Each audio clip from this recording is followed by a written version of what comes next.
मेरे प्यारे बच्चे, कैसे हो तुम। यदि आज तुम इस संदेश को सुन पा रहे हो तो यह संदेश स्वयं मेरी इच्छा से ही तुम तक पहुंचा है। मेरे प्यारे बच्चे, तुम्हारे मन में अभी चिंता के भाव अपने प्रेमी को लेकर आ रहे हैं।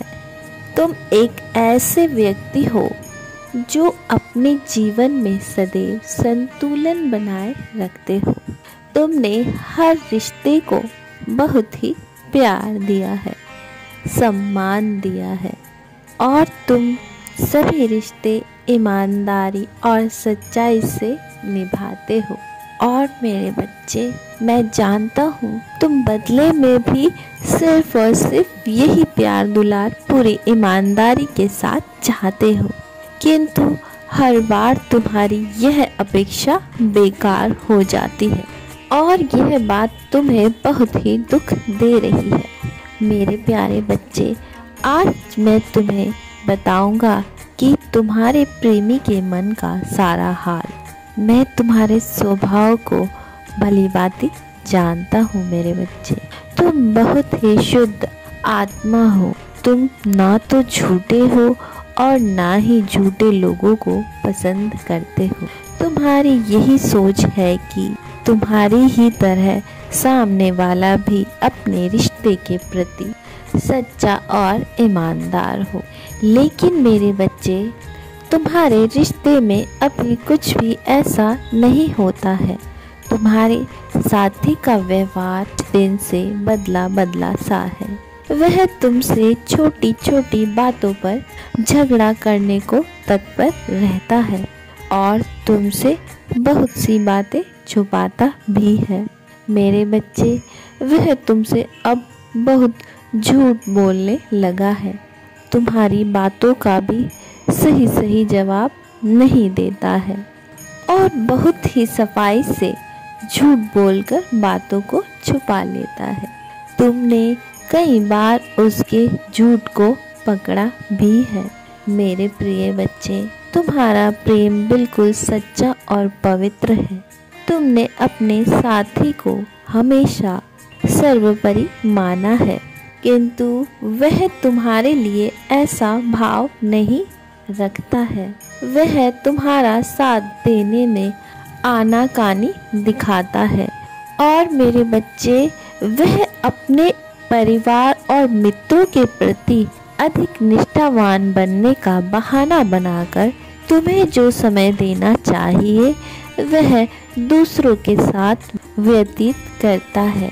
मैं जानता हूँ मेरे बच्चे, उसका यह व्यवहार तुमको बहुत दुख दे रहा है, क्योंकि तुम उसके लिए सदैव कुछ भी करने के लिए तत्पर रहते हो, लेकिन तुमको बदले में कुछ भी प्रतिफल नहीं मिल रहा है।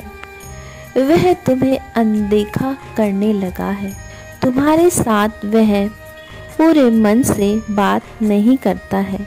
मेरे बच्चे, यदि तुम मेरी इस बात से सहमत हो तो मेरा भाग्यशाली अंक 1111 लिखकर हर हर महादेव अवश्य लिखना। मैं जानता हूँ मेरे बच्चे, उसके व्यवहार में यह बदलाव आने का कारण क्या है। मैं जानता हूँ मेरे बच्चे, वह पहले ऐसा नहीं था।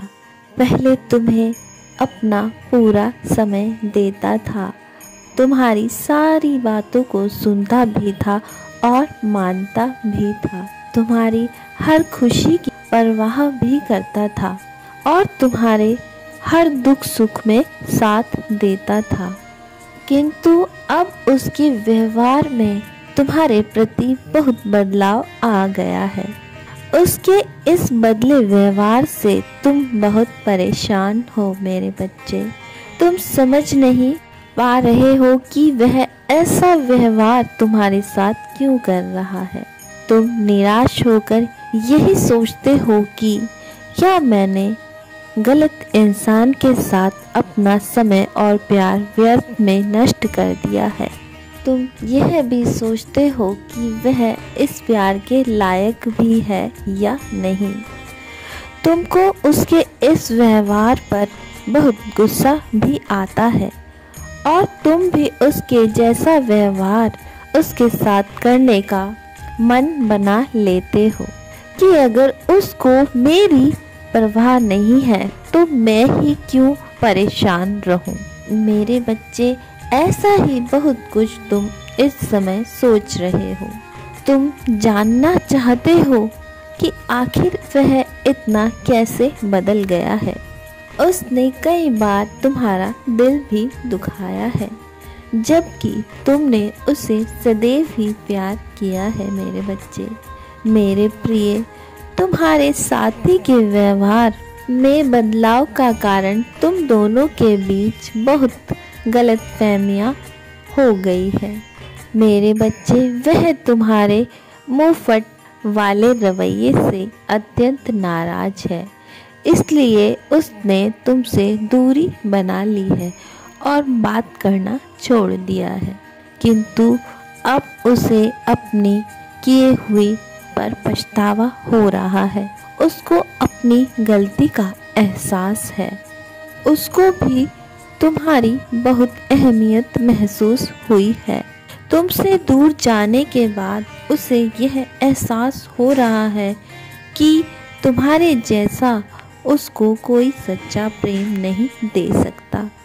मेरे बच्चे, जिसने उसको हर परिस्थिति में समझा, हाँ मेरे बच्चे, वह यही सोच रहा है कि जिसने उसको हर परिस्थिति में समझा है, ऐसा कोई और नहीं कर सकता है। उसकी एक गलती के कारण इतना प्यारा और सच्चा रिश्ता टूट गया। वह पछता रहा है। उसको यह भी ज्ञात है कि अब बहुत देर हो गई है, अब कुछ भी ठीक नहीं हो सकता। मेरे बच्चे, मैं तुमको यही कहना चाहता हूँ कि उसे दोबारा अपने साथ लाने के लिए तुम अपना मन शांत करो और सिर्फ अपने ऊपर ध्यान केंद्रित करो। अब अपनी भावनाओं के साथ दूसरों को मत खेलने दो। मेरे बच्चे, तुम्हारे भाग्य में यदि किसी का सच्चा प्रेम, सच्चा साथ होगा तो वह समय आने पर अवश्य ही तुमको मिल जाएगा। इसी में तुम्हारी भलाई है। मेरे बच्चे, यदि तुम मेरे कथन से निसंदेह हो तो अपनी स्वीकृति के लिए हाँ अंकित करके मेरा भाग्यशाली अंक 1111 लिखकर अपनी उपस्थिति अंकित कर देना। मुझे तुम्हारी स्वीकृति प्राप्त हो जाएगी। तुम्हारा कल्याण हो।